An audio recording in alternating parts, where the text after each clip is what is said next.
So first, I'd like to introduce our host today. So the first is Carol Wood. Carol both runs HR and is the People Operations Director here at Homebase, but before working at Homebase, she was a HR consultant in a bunch of different companies that all had hourly workers, like Fuddruckers, the restaurant chain, as well as a bunch of other retail, food service, and oil and gas companies. So also was a lawyer by training, and I should note that this does not constitute any legal advice. You should always contact a lawyer, but has a lot of familiarity with HR laws as they relate to hourly workers in local businesses around the country. The other host today is McCann, and this is actually McCann's first presentation. McCann is the product manager in charge of Homebase hiring. His first job when he was a teenager was at a McDonald's in Sweden. He's actually Swedish, and and he joined us in September of, actually it's 2017, not 2018, but was also here as an intern a year prior to that. So yeah, it'll be exciting. All right, now I'm going to turn things over to Carol to get started. Thanks, Robbie, and welcome everyone. I'm so glad to be talking to you. I really love these webinars where I get to talk and hear the questions directly from all of our clients. So thanks for making time to join this webinar, and please post questions, because as I'm talking through this stuff, I want to be sure that what you came here to learn that we're answering. So post your questions on the right, like Robbie mentioned. And if you have the same question, then click the upvote button, and then it'll go to the top of the list. And then it's more likely I will have time to answer questions according to how many are voted on. So next slide.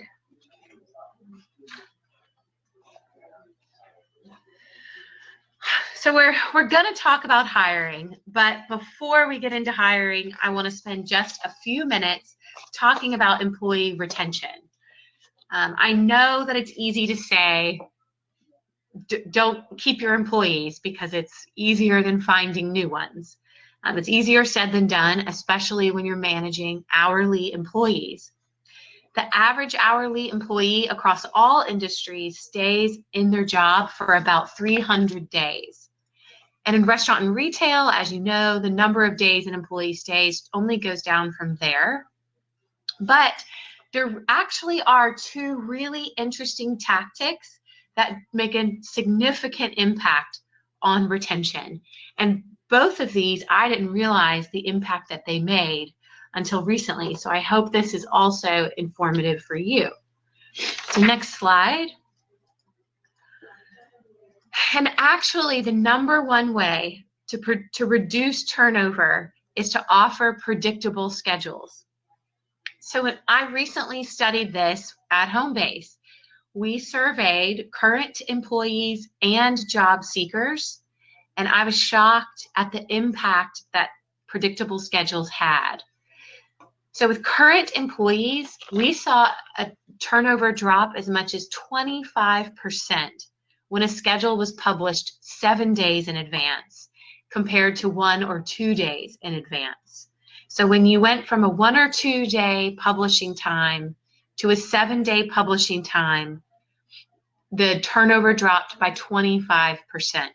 That is the biggest impact to turnover that I've ever seen when I've looked at statistics on how to get hourly employees to stay for a little bit longer. I wish I had known that before now. It could have changed a lot of our stores at Fuddruckers and other restaurants where I worked, changed our hiring practices. The second interesting impact on turnover is about cross-training and developing your employees. And I know everyone always talks about training and developing employees. And with hourly employees, a lot of times in restaurants and retail, we think there's really not that much movement up. We've got the frontline employees, and we might have a team lead, and we might have a manager. And so training and developing isn't something that we work into spending time on. But it actually significantly reduced turnover when managers spent time developing their employees, even if that meant helping an employee grow so that they could work in a job somewhere else. which seems counterintuitive. But the more I studied it, the more I realized, so managers, especially hiring managers, you're frequently looking for that loyalty trait. You know, what in this employee's background indicates that they are a loyal employee. But it may actually be that that loyalty trait is activated when the manager shows loyalty to the employee. And so when a manager spends time, you know, not much time, but 10 or 15 minutes once a month to talk to an employee about their goals and to see how they can help them meet those goals. So if it's to move up in your business, then to try to find team lead roles, closer roles, or just give them feedback about how they're doing and what they need and skill sets they need to continue to work on. Just that is enough to make an employee feel like the manager's invested in them. Next slide. But now on to hiring, because even with working on employee development and predictable scheduling, you'll still need to hire. And for when you're managing hourly employees, you really should make sure that the recruiting task is a priority that you focus on every week. You should spend at least an hour or two on recruiting, whether you have an open position or not. And that's when you don't have an open position, then that's the time to spend thinking through, are your checklists for onboarding a new hire, do they make sense? Can those be improved? Do your job descriptions, do they make sense? Should you be posting for jobs that turn over frequently or for jobs where maybe an employee isn't doing so well? So you should be spending at least 1 to 2 hours every week getting ahead of recruiting, even when you don't have an open position. Next slide. In this slide, I hope that by the end of this presentation, you might rethink your system for hiring employees. And the reason why is there is an enormous amount of wasted time in hiring hourly employees that quickly turn over. So the average hiring manager spends an estimated 20 hours of time to find one hire. That's half a week. And I don't know how often you hire, but you can do the math on how many hours a year you're spending filling open positions. So at Homebase, we analyzed the process that restaurant and retail hiring managers went through to fill an hourly position. And we found it takes about 100 resumes to find 40 candidates that look interesting. And of those 40, maybe 20 you were actually able to contact because their emails, they didn't respond to their email, the phone call, or text. So you finally reached 20 of these people, and you, after talking to them, 10 of them were interested, or you were interested in them and got invited for an interview. And of those 10, maybe 4 to 5 actually showed up. And hopefully you found one that was good enough to hire. So from 100 resumes, if you can get 100 resumes in, you're likely to place one good hire, but it may take you 20 hours of time. And there is a better way to do this, which we'll talk about in the training. Next slide. On top of the time that it takes to find a candidate, then you're also facing another clock ticking, because candidates are not going to wait for you to run through a lengthy recruiting process.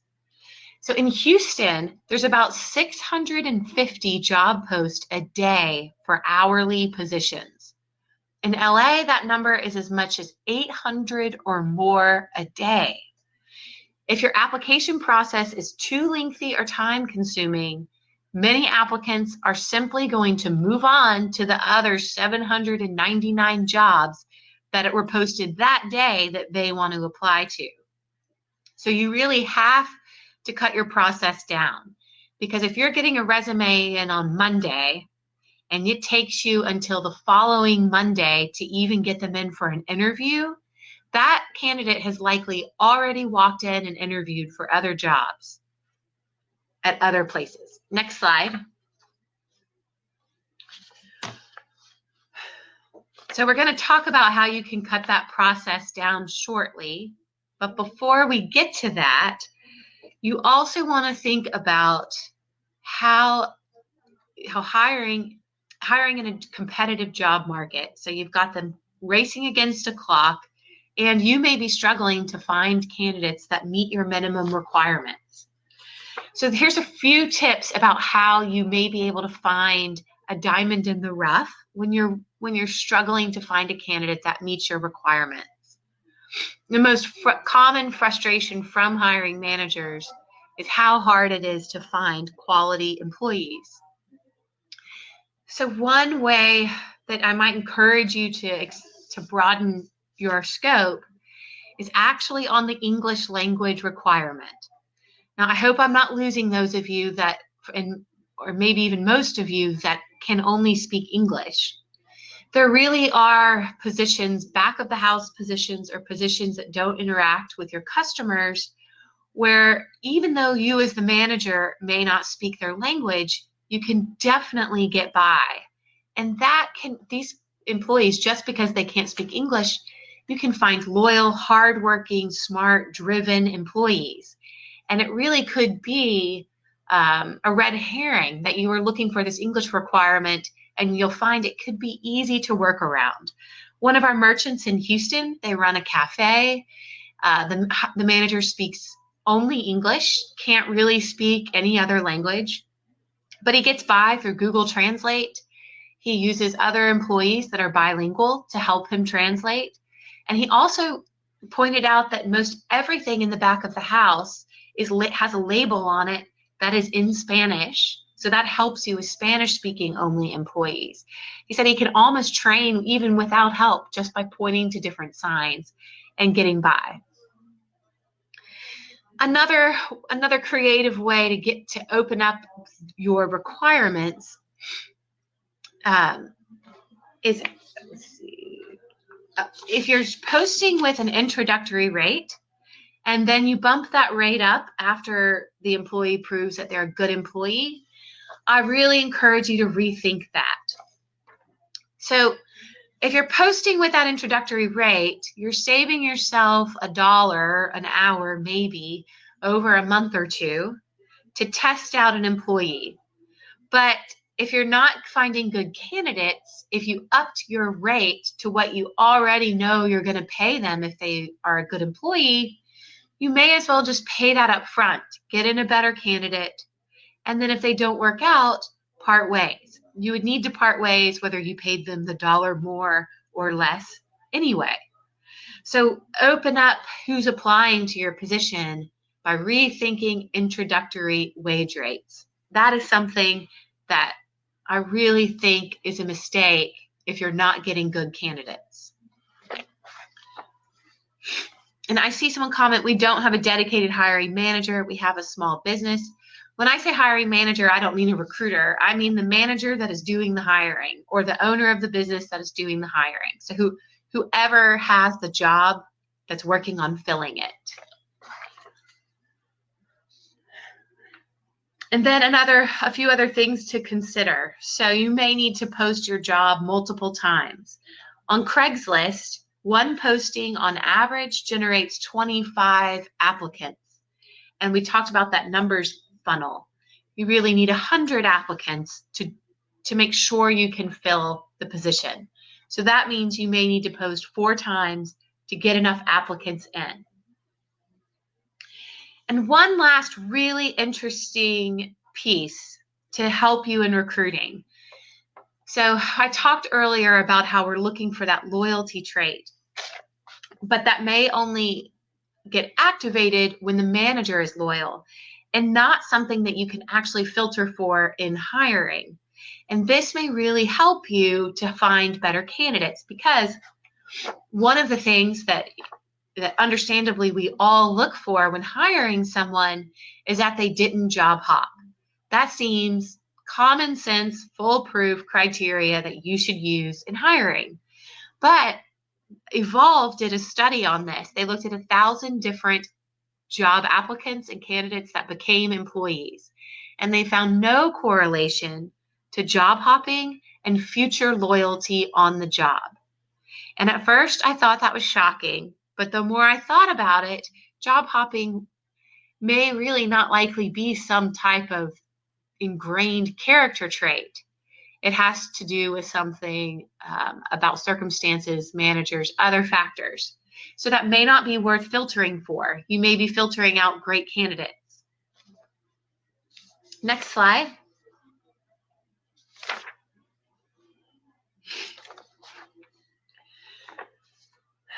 All right, so now we're going to talk about acing the interview. And this is also one of the ways that you can reduce the amount of time you're spending to get to one hire.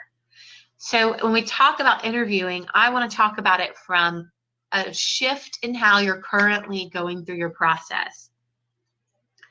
So how many times has the perfect candidate not shown up to an interview, or you made an offer and they didn't show up on the first day?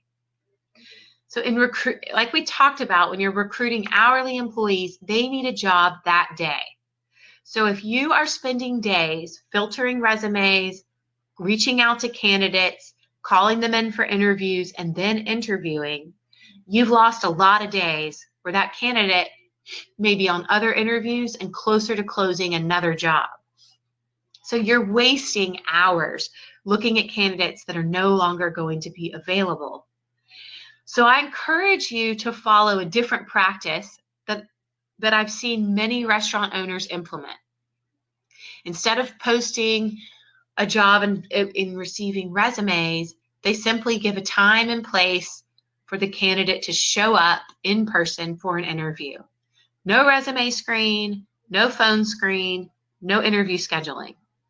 It saves a lot of time on that end. And while it may seem like you're then going to waste time interviewing candidates that you wouldn't be interested in, that 7-minute per candidate saves far more time than reviewing 100 resumes, contacting 40, scheduling 20 interviews, and then only to have maybe 10 show up. So I really think you should at least test it. If you think this is not something you're interested in, I encourage you to test it and compare the time that you saved. That'll also let you move from job posting to hiring that person. You hopefully will make an offer that day.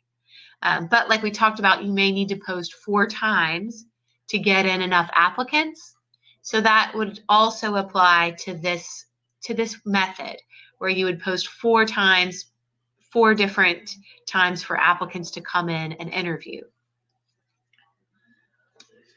So now let's say I've convinced you to rethink that process. A quick way to have an effective interview is to follow a real simple structure. The first is a quick breakdown, the first is to have an icebreaker, conversation, and questions. Did you find it okay? And what are your greatest strengths? Those are softballs to get the interview going.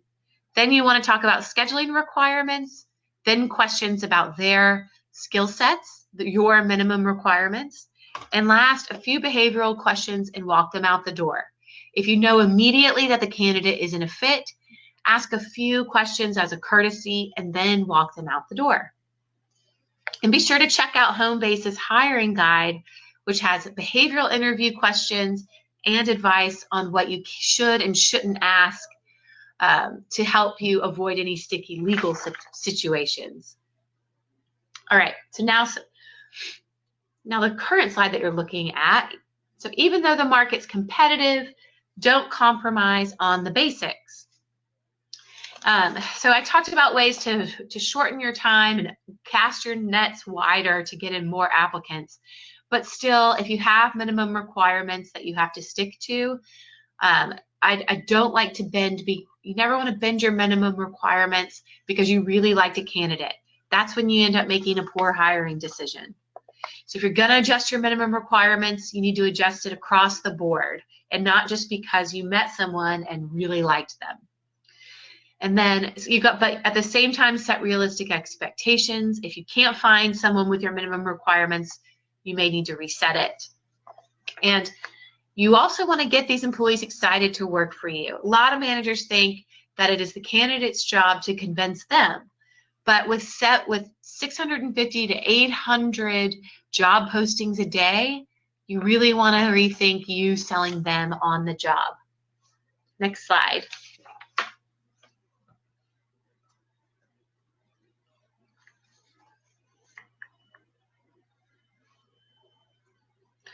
All right, so you finally made your first hire. And now you want to make sure that that hire is excited to work with you starting on day one. So you need to spend at least 15 minutes getting organized before that employee's first day. Next slide. So make a checklist or update your existing one to make sure it's still up to date before your hire starts work.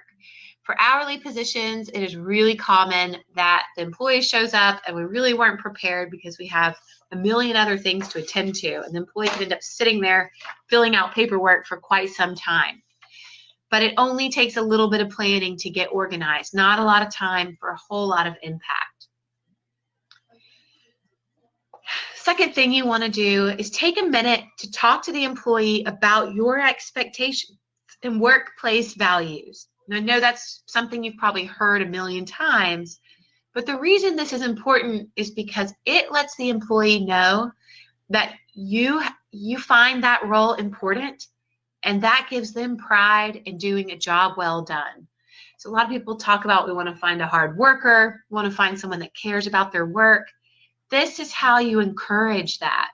And an employee is going to mirror your value that you're placing on their position. So if they show up and you're too busy for them and you don't talk about how important that job is, they will respond with their actions in the same way that you treated it. Third thing is get to know your employees as people. So spend a minute, 5 minutes, be sure you write it on your to-do list for that day, to ask that employee about their family, about what their goals are. If they're in school, are they working on something outside of school? And then take notes, because if you're a high turnover business, you might forget. And it really makes a big difference on employees if the manager remembers personal details about them. It takes so little time, but it does take a little bit of extra time from all of your daily to-dos. And last, at the end of 7 days, remind yourself, put on your calendar to circle back with that employee and ask them how it's going and have another 15-minute conversation. It's not a lot of time, but it is some time that you need to invest, but it will pay off. You will see smaller turnover numbers and higher performance if you spend a little bit more effort in the orientation process. Next slide. So I'm going to turn it back over to McCann. He's going to talk more about how Homebase can help you with hiring and retention and turnover. Hi, everyone. This is Robbie, who's also here at Homebase. Real quick, I've noticed a bunch of questions on the side. Keep those questions coming. Feel free to ask both questions about the topics that Carol covered and also that McCann is going to cover now. And we'll circle back to these questions and get some of them answered. There's some great ones here as soon as McCann's done with his demo. Yeah, thank you, Carol and Ravi. My name is McCann, and I'm working at a part of Homebase, which is called Homebase Hiring. It's a new product that we added to our product suite just 2 weeks ago, actually. And it's available for free when you log into your Homebase account next time. Also seen a lot of questions coming in on what is the best place to post your job? So thank you for those questions. We will address those as well as part of this section. So this is where hiring is added to your Homebase account. It's basically a new tab, which is called hiring at the top. And when you come to your profile the first time, it would look something like this. So in my example here, I'm a coffee shop, and I'm visiting hiring for the first time, and I'm interested in hiring a barista. So what I would do is I would go to this section here at the top, which has the the search box. And in that search box, you can search for pre-written job descriptions that we have created. We have over 100 different descriptions in a lot of different industries, including, of course, food and beverages, or the hospitality industry more broadly, like the example here, but also retail and other areas as well. So this is where you would basically type your role that you're looking for, and you will see a drop down with the pre-written job descriptions. But you can also, if you don't find a job which has a pre-written job description, you can also continue without picking something, and that's perfectly fine as well. So there are two ways really. In my case, barista is a role that we do have in our system.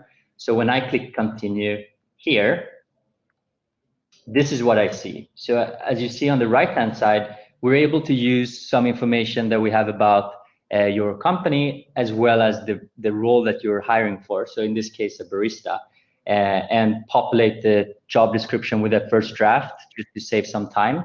And of course, you can change this draft before actually posting a job.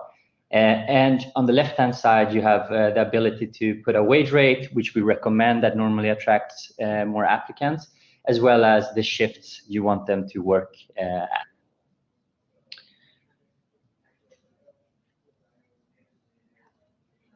So the next step here would be to click on the Post Your Job button. And what we're doing now is that we're actually sending your job to a lot of different job boards. So just to mention a couple of the different job boards that we are working with and can post to for free. I saw there was a question if this is free. Yes, it's free. It's not a additional fee for this service. It's completely free. And the different job boards that we're posting to for free are Indeed, ZipRecruiter, Glassdoor. Google has a section now for jobs as well. Facebook, just to mention some of the top ones. And you will also have the option, if you want to post to more job boards for an additional fee. But in most cases, I would say that is not really needed. You should get the applicants, enough applicants just do the free version. At least that's what we've seen so far. As you can see on this screen, the first time you're posting, it might take a couple of business days for our job boards to go through the job and approving it. And the second time you post, once you've been approved on those job boards, is normally much, much quicker. So this is what your job could look like on the right-hand side. For example, could look like this, just basically an ad like all others on Indeed. And a similar situation would be true for ZipRecruiter and Google and the other job boards that we're posting to. So we're basically taking that description that you just saw and we're posting it, in this case, on Indeed. You do not need to have any account or any relationship with Indeed. We're taking care of all that in the background, and we're sending all the applicants back to the Homebase hiring tab.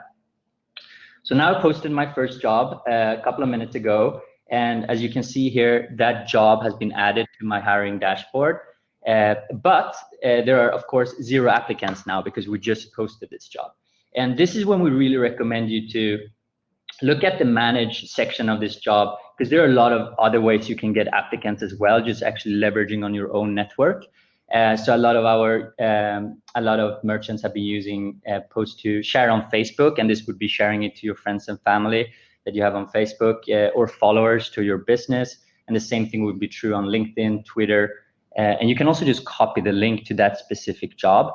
And whoever you post that link to can then apply to a job. And again, just like all jobs or all applicants coming from Indeed, all applicants will show up in the same place inside this job card. So let's pretend that a couple of days have passed here, or maybe a day, and now you've started to receive applicants. And just before getting there, I see there are a couple of questions about what happens when someone applies, and that's a very good question. You do get notified over email when someone gets, when someone new applies, and then you can click on that email and it takes you back to the Homebase hiring tab, basically. See, there were a couple of other questions on, let's see, further specify. Yeah, on the shift times, we have a couple of questions on the shift times.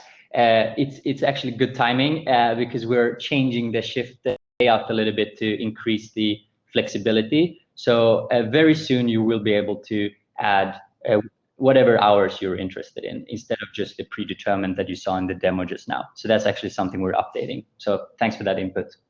So in this case, I'm coming back here. I have 4 applicants, 3 new that I haven't seen before. I click there, and this is what it could look like as an example. I have my applicants here on the left-hand side. I can see when they applied. I can also later on, if I want, contact them, of course. So this is the contact information field with a phone number, email address, and as well as the section with their resume, their past experience, the desired wage rate. And we have a couple of other things as well for applicants to fill in, such as what transportation method they have, as well as a few questions about their personality as well, which a lot of our hiring managers have appreciated. So you might take a look at this candidate, and this candidate might be an interesting one. You have 2 options here. You can favorite this candidate to make it easier to go back to Adam in this case, or you can also do a thumbs down, which basically means you will not see this applicant in this main view again. No matter if you favorite or thumbs down them, they will not get notified. So this is just for you for internal reasons, basically. In the middle there, you also have an applicant and notes section, and that's just if you had a good conversation with someone and you want to make sure that you record that until next time you come back here. There's a section for that in the middle here.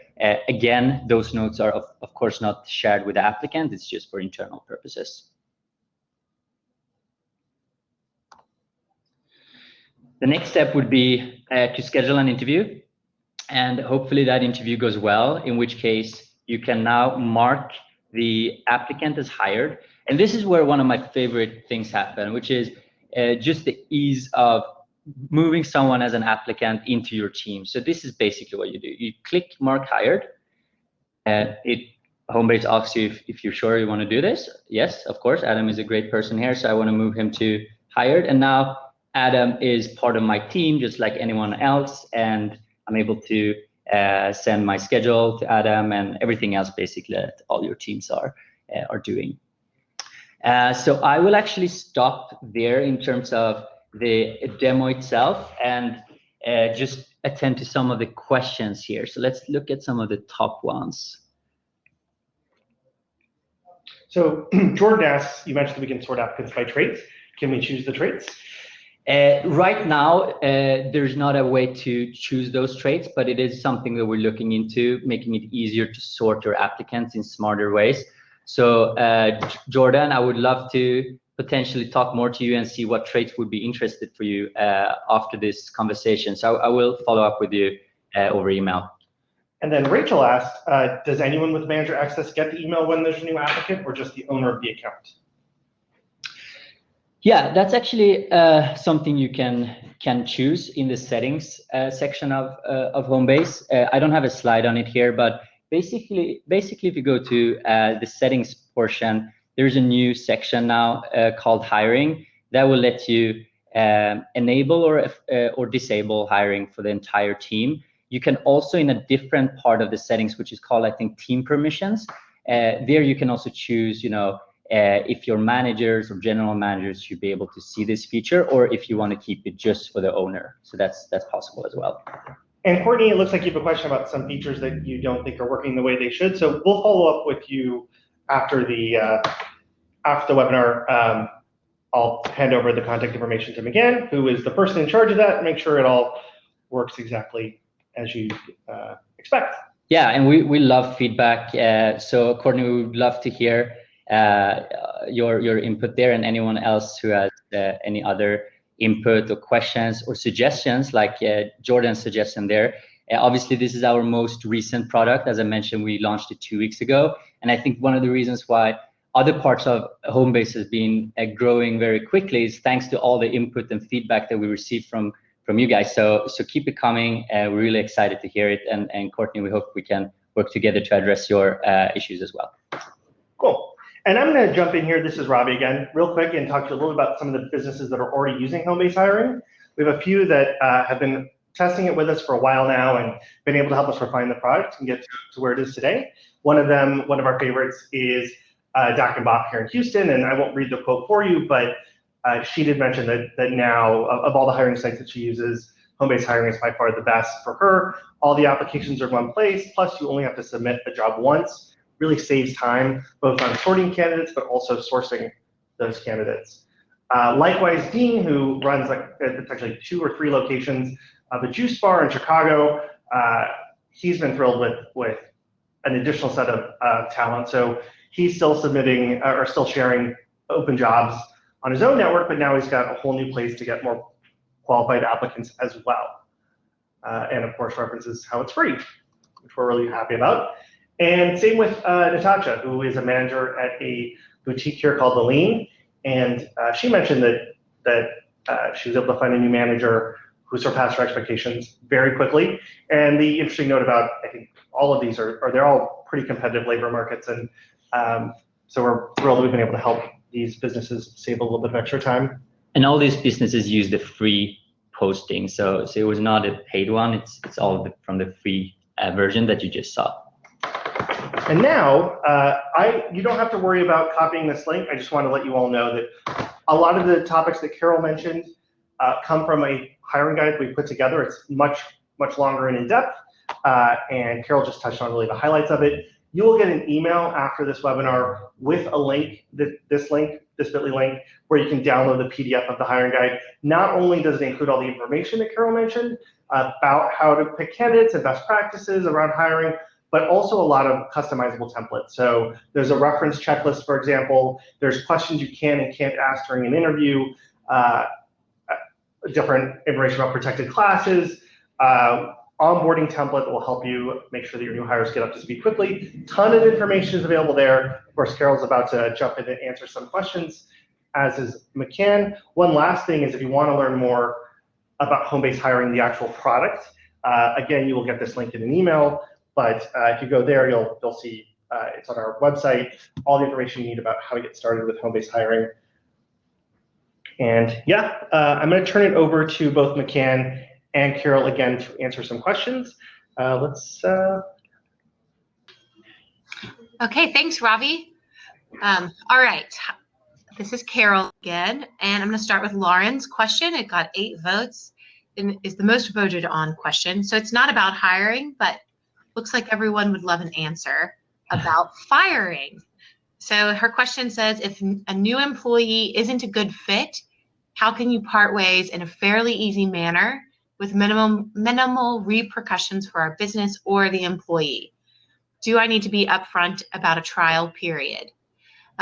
So if this is an hourly employee, when you've got a salaried employee, you may offer severance. For hourly employees, you may not, because they turn over so quickly.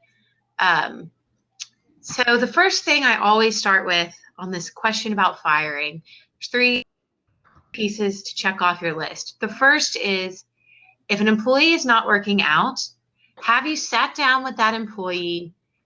How did you onboard them? Did you spend time with them in the onboarding process? Did you tell them that the job's important to your company? Did you tell them your expectations? Did you check back in with them after 7 days? These things seem so simple, but they really impact an employee's performance at your company. And there's actually a lot of research that shows that poor employees aren't necessarily poor employees everywhere they work. It is absolutely job dependent, which means it may possibly be manager dependent. And although employees don't always turn around their performance, they frequently do. To look at your onboarding process and consider if you did your best job there.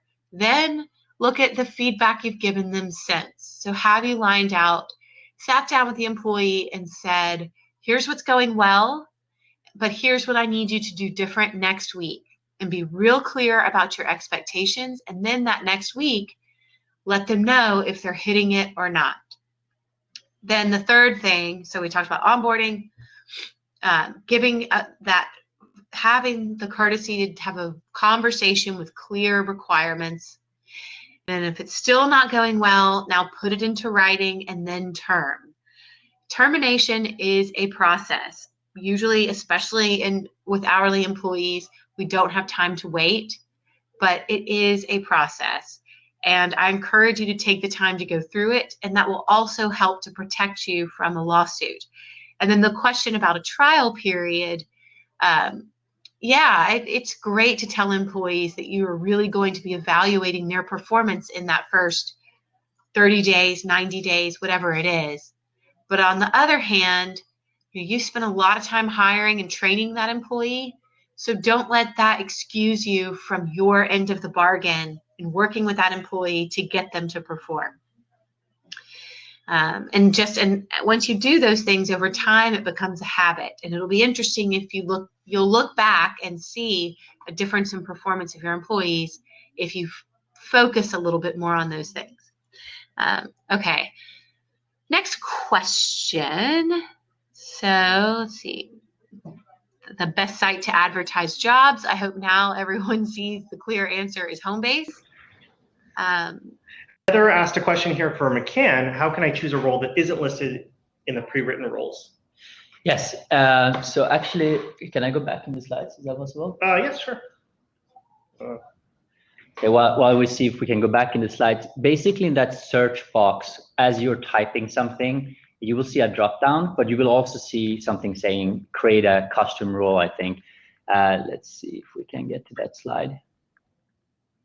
Yeah, click to create custom role. So I could have typed anything here really, but if it's not in our list, that means that you will have to do a little bit more of the writing of the job description. We provide some information already, which we have about your company, but obviously not the section about the responsibilities and qualifications. And then Shay asked a question. I have very specific interests that require some knowledge from potential employees. Can I make specific knowledge requirements? Yeah, the easiest way to do that now would be to write those in the job description itself. I think in the future we might add, gating questions, for example, that you can ask up front as someone is applying. But at this point, we've seen that the most effective way of doing that is to include it in the job description itself.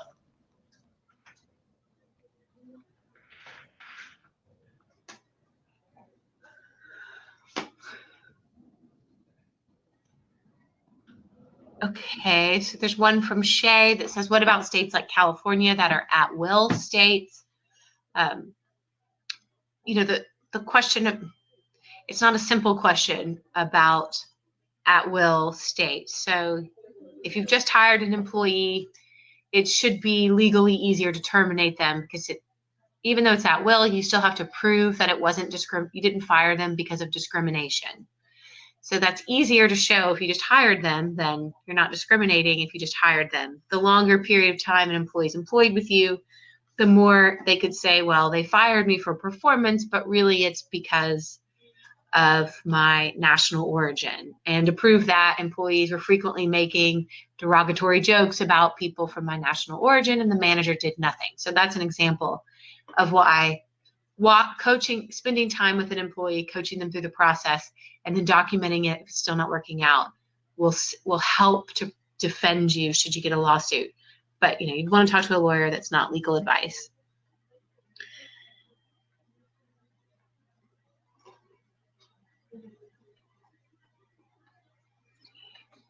Scrolling through looking for HR questions, and if you guys have product questions that you see that jump out, then feel free to interrupt me.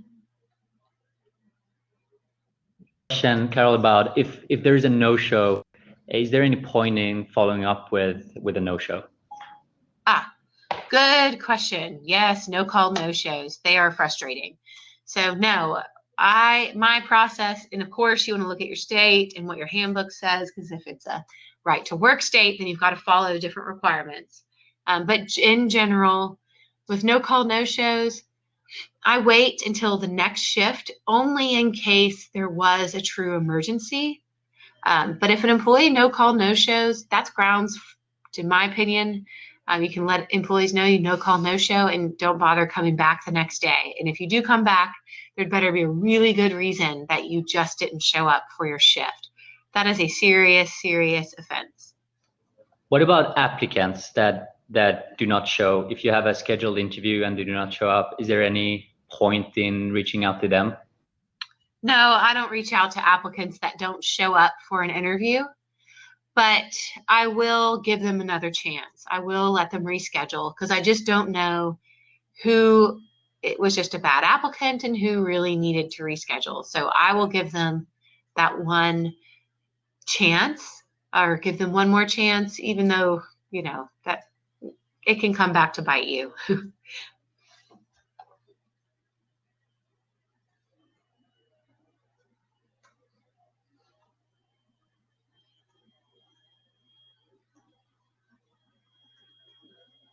see.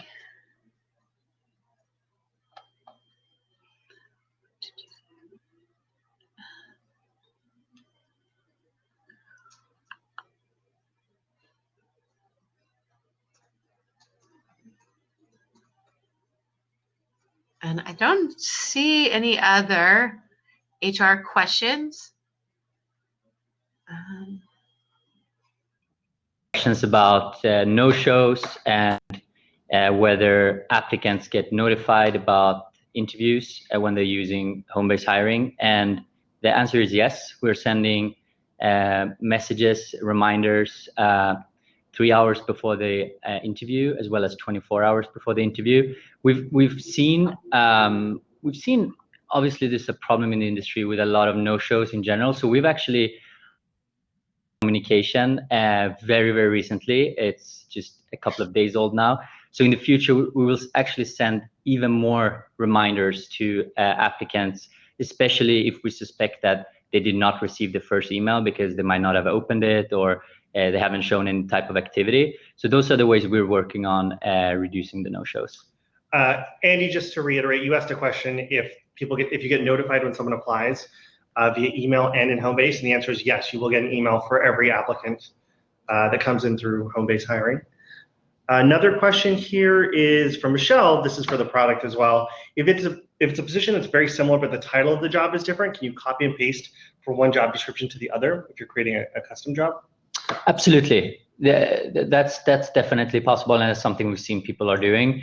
So you're free to copy paste anything in or out from those forms. And also, if you have own descriptions that you prefer over the ones that we provide, by all means, feel very free to post those instead, or to copy paste those into the job description instead. And then Jennifer asked, can we save job descriptions? Sorry, I just lost that. Can we save job descriptions that we edit or write ourselves? There's not a draft function at the moment. That's another thing we've heard and are looking into. So the easiest way right now would be if you're writing a job and you do not want it to get posted everywhere yet, you can actually post it and then immediately deactivate the job. So in that manage section of the job card that I showed before, the last link in that drop down is deactivate. So that effectively would be as if you saved it as a draft, since it's not going out to any of the job boards. And if you do not share the link with anyone, there wouldn't be any way for anyone to find that job. And Carol, this one's for you from Ryan. This may feel like a subjective question, but what seems like a healthy standard for writing an employee? What seems like a healthy standard for writing up an employee due to late arrivals? Two consecutive late arrivals of more than 15 minutes, more than 5 in a week? Yes. Oh, thanks, Ryan, for the question. This is definitely something when you're managing hourly employees. Attendance is probably the top of the list of frustrations as a manager to deal with. And there's two ways to go on this. There are a lot of managers that have a real strict stance about attendance. They'll have a 3 strikes, you're out. Within a 6-month time period, or even as long as a year. My personal opinion and how I operate is on average, employees are going to miss work at least 5 days a year from either their own illness or someone else's, or 5 short notice absences a year. So you should I think it saves yourself a lot of sanity to know that employees are going to have 5 days where there's nothing they can do. They've got an issue and they can't get it covered. And especially at the hourly level, it's probably the hourly level, those they can really get into difficulties with childcare coverage when their child is sick or things like that. So keep that in mind. And then with tardies, it's the 15 minutes late or more. That's the barometer that I use. Under 15 minutes late, I don't like it, but I don't really track it. And I will work a schedule around that and have a grace period. More than 15 minutes late, I document it. And you kind of want to test it out for your location. If an employee's more than 15 minutes late 5 times in a month, that to me is excessive.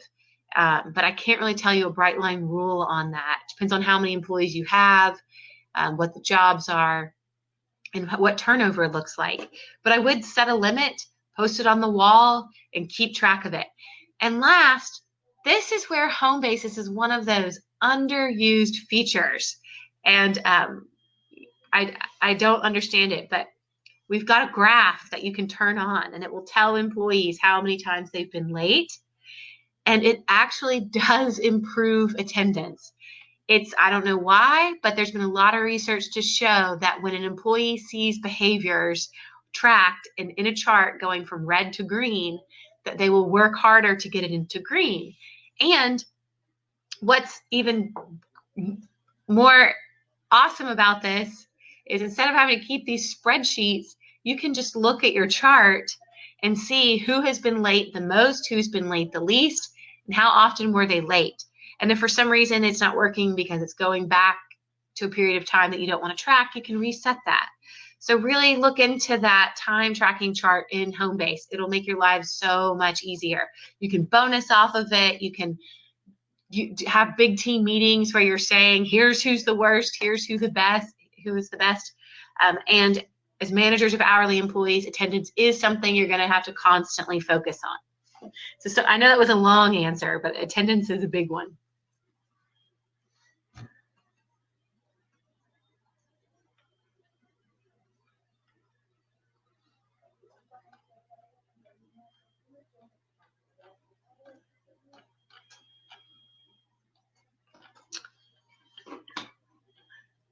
So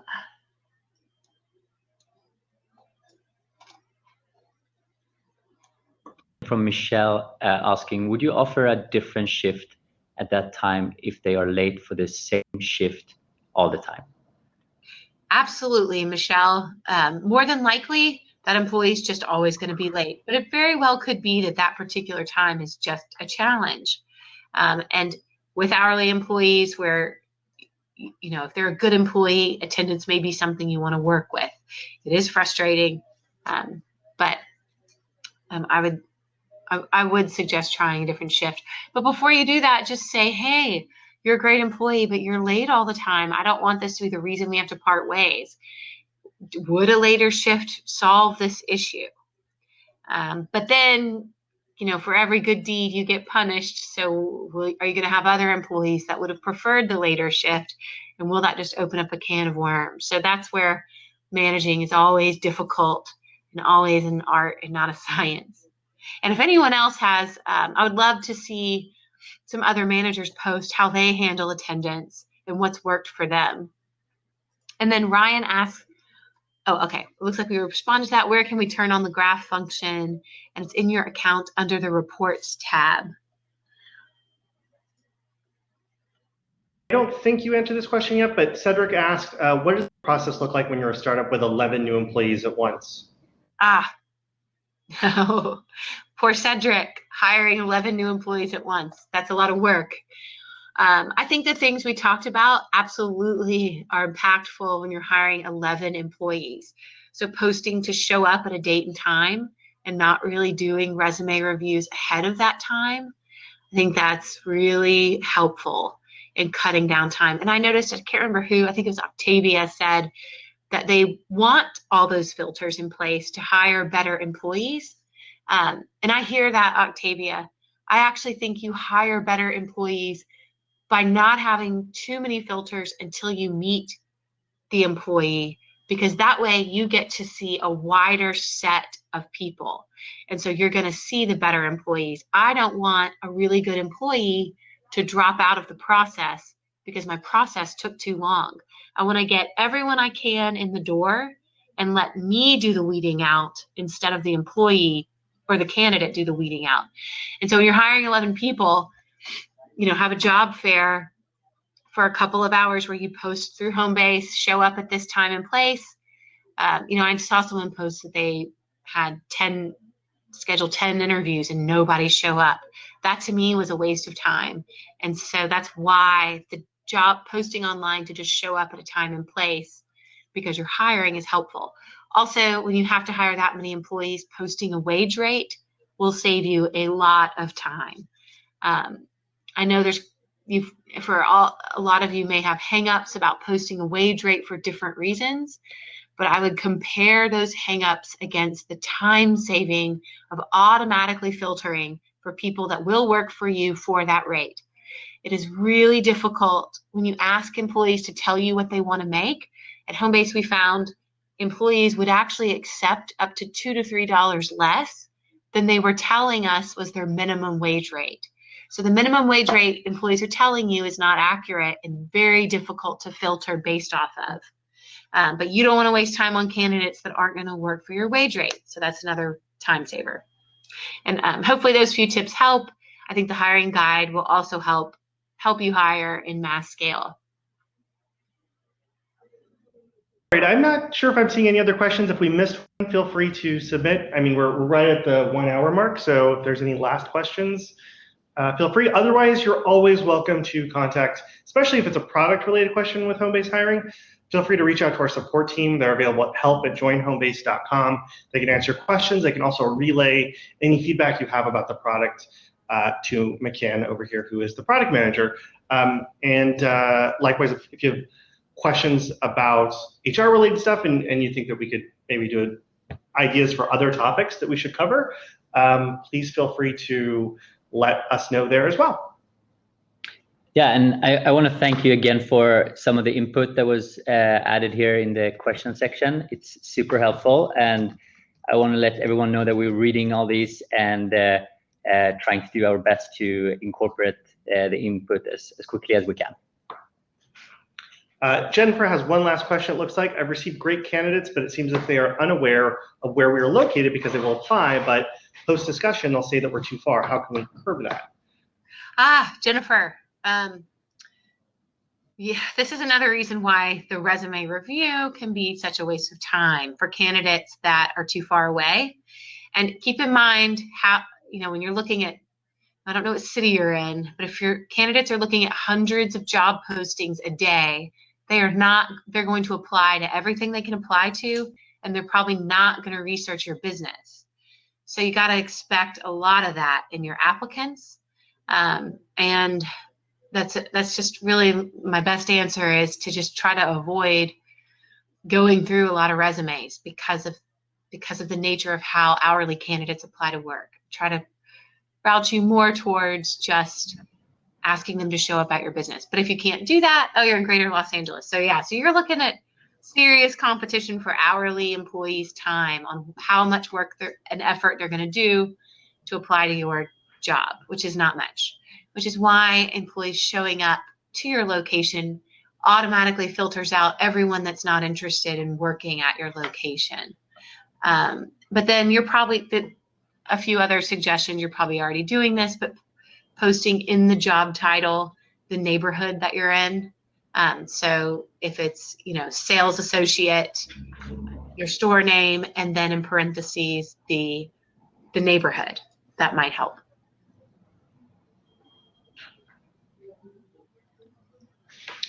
All right, I think that was the last question, and we're a little bit over 2 o'clock. So I'm going to go ahead and end this webinar. Thank you so much to everyone who joined us, and to Carol and to McCann for having such wonderful information to share.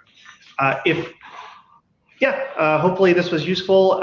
We will be hosting similar HR office hours in the future, so please be on the lookout for an email about those. And we are going to send you a link with a recording of this webinar, as well as some links to download the full hiring guide, as well as learn more about our hiring product. So once again, thank you all for joining us. Hope you have a great rest of your day and rest of your week, and happy hiring. Bye, guys. Bye.